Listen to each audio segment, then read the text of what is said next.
कहानी गांव का अनमोल रहस्य। पुराने समय की बात है।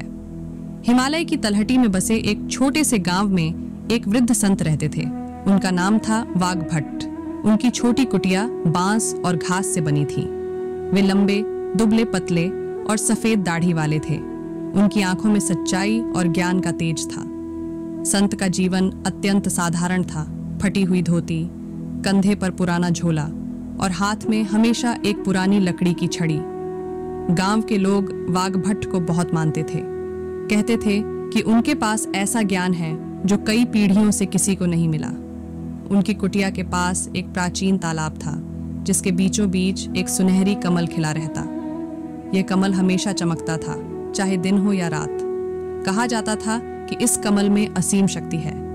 लेकिन वाघभट्ट ने गांव वालों को चेतावनी दी थी कि इस कमल को छूना मना है, वरना अनहोनी हो सकती है। एक दिन गांव का एक जिज्ञासु युवक, जिसका नाम राघव था, संत की चेतावनी को नजरअंदाज करते हुए कमल को छूने गया। जैसे ही उसने कमल को छुआ, तालाब के पानी में हलचल मच गई। अचानक एक धुंधली आकृति प्रकट हुई।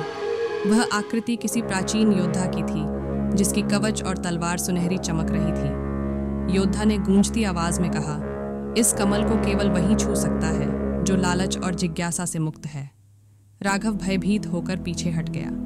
तभी वाघभट्ट वहां पहुंचे और शांत स्वर में बोले, हर चीज का समय और उद्देश्य होता है।